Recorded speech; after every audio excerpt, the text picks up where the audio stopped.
Hey boys, what are you doing? Huh?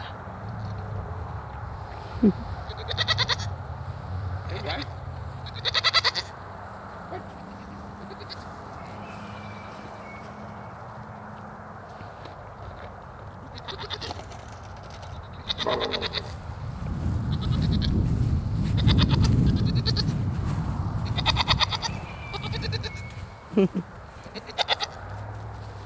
Hi boys, how you doing? Hmm?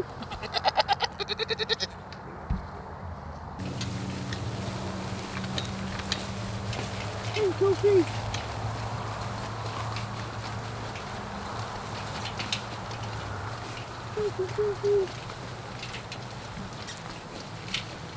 Hi Ava. How are you?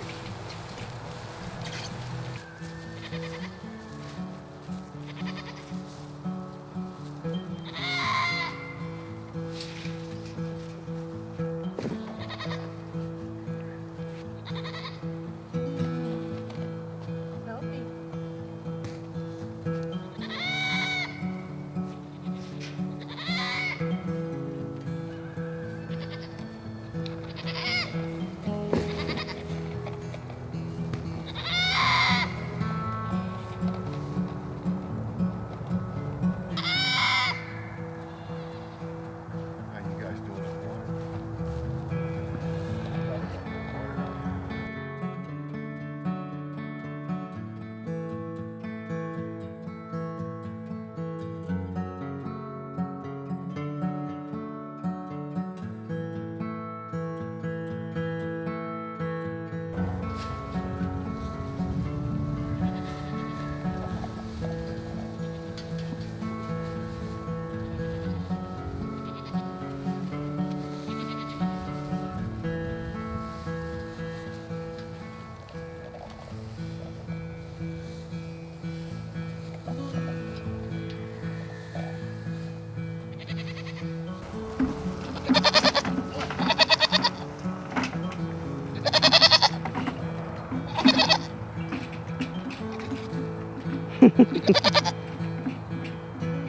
You ready for dinner? Huh? You ready for dinner?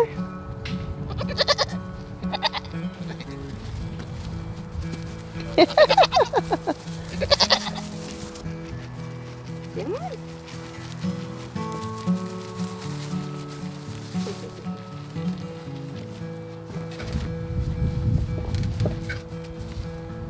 So, we're doing afternoon chores, and it has been getting really cold at night. Cold for Alabama, okay.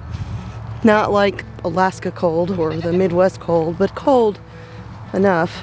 And so when it gets cold like this at night, I always give the animals a little extra feed in the late afternoon, early evening, just so that they've got those extra calories that their body can be burning and processing and everything to create a little extra body heat when it's cold. Hi babies. Hi Jessie. Franny. Franny.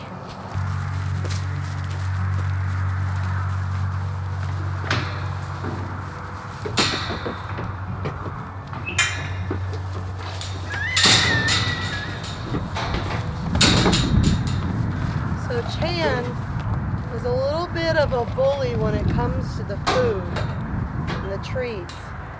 So I have figured out if I sneakily get the boys stuck inside, I can give the girls treats without Chan in particular running everybody off.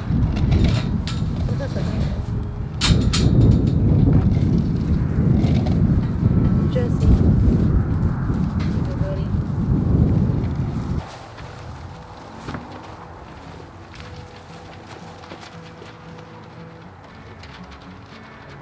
So after we moved Sophie and Amos to the other side of the property where they are now, we opened up the gate and we adjusted the Icelandics fence so that they could come in here to this area. And they do a really good job of breaking up the manure, the waste that was left behind from Sophie and Amos. And one of the things that I do is I take a little bit of scratch grains and I actually throw it exactly where I want the chickens to scratch and break things up. So any place where Sophie and Amos would congregate and there would be an excess of manure that had kind of broken down already, I throw the grains out there and the chickens break it all up so that grass and everything can grow back. Now where Sophie and Amos are now, we're going out there every couple days and we are taking a garden cart and a rake and we are scooping up every single bit of manure out of that area. I mean, you're never going to get it all 100% out of there, which is fine because that's just going to feed the pasture out there. But the big areas where they like to congregate and like poop in the same spot all the time, that gets scooped up and will be composted for the garden.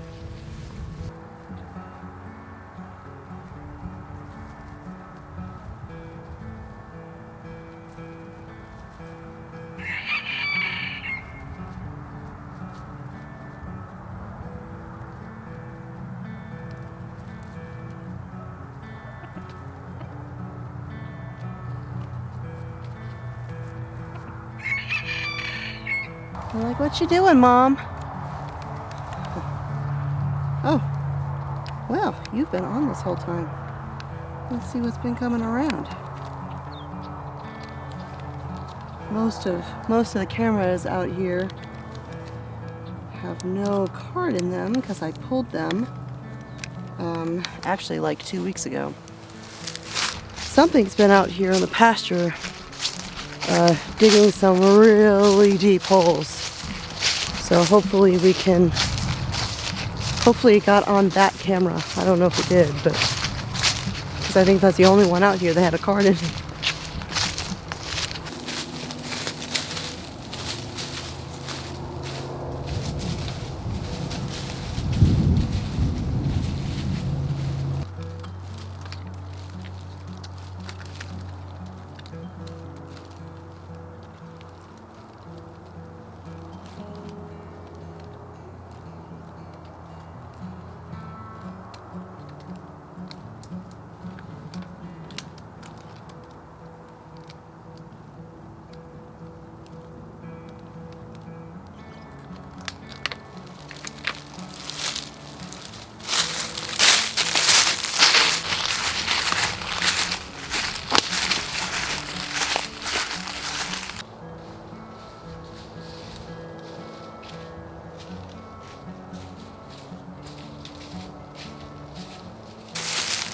So today I was busy working on a video. Oh, there's not one in here.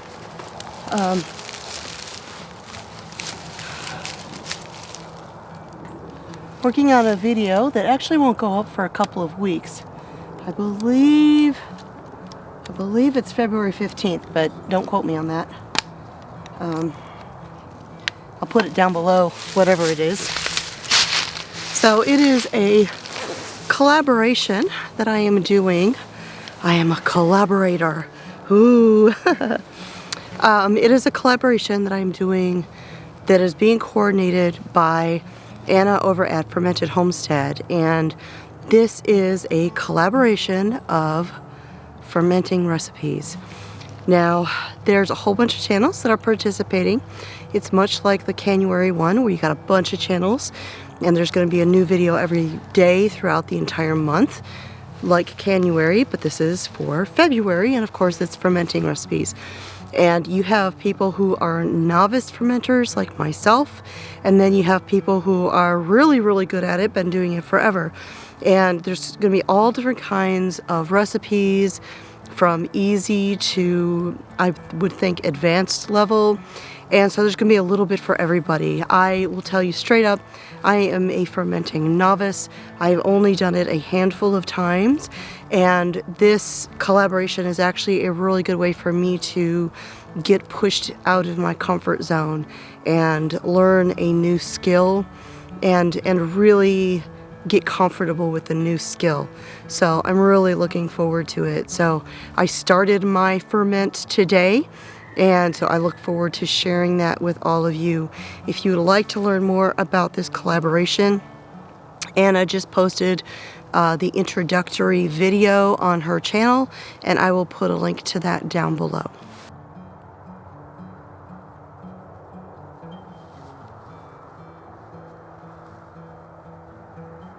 Gets a little warm when you're out there walking in the woods. As you can tell, I mean, I hope you can tell, I'm actually doing a lot better, recovering from the illness that I had. And I mean, my voice still doesn't sound right, but that's kind of typical for me. I do still have a little bit of a cough, mostly when I lay down at night, because that's how it always works. But otherwise I'm fine. My energy's fine.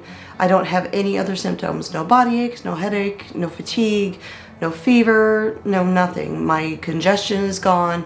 This is just all, just from the bronchitis that I always get as a secondary feature of anything that happens. I'm actually going to the doctor tomorrow, and I'm a little nervous, to be quite honest with you. I don't have the greatest track record with physicians. You know, we were Army for 25 years. My husband was active duty. I did not make a career in the military. But that meant 25 years for the most part of using military doctors, and not to disparage military doctors, because I know there's some great ones out there. Unfortunately, I did not have the luxury of meeting most of them. I think of all the doctors that I had, I can think of 3 that were actually decent doctors who listened to you, what was going on, and actually cared. Well, no, I take that back. There was 4, but one of them I only saw one time because he was deploying the next day, and that was it. He was actually really great the one time I saw him. But yeah, other than that, the typical experience for me was going in with an issue, being talked down to and treated like I was stupid, and then given Motrin and sent home. I mean, that was pretty much my general experience with most of the doctors that I saw. After my husband retired from the Army, I actually saw a civilian doctor a couple of times, and she was amazing. Oh my goodness, she was wonderful. And I was so nervous to go see her. It was when I had Rocky Mountain spotted fever. But I was blown away with what an amazing experience it was, and how she didn't look at me like I had 3 heads when I told her I treated a wound with raw honey, you know, because, well, I'm not going to get into it. Let's just say there's a lot of doctors who don't like it when you make decisions for yourself, and that they will then look for something else that they can critique. Yeah. Anyways, so I'm a little nervous. I needed to find a new primary care provider, my official, you know, family doctor. And so I have one here in the area who I'm going to be going to. She has amazing reviews, but we'll see. We'll see how it goes. I'm not going to the doctor because I'm sick, because I'm not really sick anymore. It's just the lingering bronchitis, which I always get in the winter anyways. This is just my new patient appointment. The get to know you, do all the blood work, learn the history, figure out what all we need to do kind of appointment. And it is something that I've been needing to do because, like I mentioned, I have the issues with my neck and the bone spurs and all that. And while the chiropractor has actually been able to help me with some of the other issues that I've had going on, I don't know that that is actually going to be remedied by going to the chiropractor, because I was actually having some lower back problems too, and those lower back problems have been like tremendously improved, as well as I had actually really limited mobility with one of my shoulders, and I'm actually getting that mobility back, which is fantastic. So it's not a washout with going to the chiropractor, but I knew right from the get-go that it may not be something that could help with the bone spurs in my neck, in my spine. So we'll see what comes of this. So like I said, going to the doctor for the first time, this will be the beginning of this next phase in my healthcare, and I'm just praying it all goes well, and that my medical decisions are respected. Yeah, so. But in any case, it is just about dinner time, and I'm gonna head in there. Mr. Smith is actually taking care of dinner tonight. Tomorrow I'm actually going to be cooking up some salmon. We have some salmon steaks that we thawed out that are, this recipe is so simple, and it almost sounds a little weird, but believe me, it is amazing, and I'm gonna film that and share that with all you guys. Now, we still don't have the greatest light, so I'm hoping it shows up well enough on camera that you can see how amazing this super simple salmon dish actually looks, because it certainly tastes amazing. And he's also gonna grill up some little steaks, so it's gonna be kind of a surf and turf tomorrow night, and then probably a salad to go along with it. But he's taking care of dinner tonight, and yeah, it's just about dinner time. So that is it for today. I think that is all I was going to talk about for this particular video.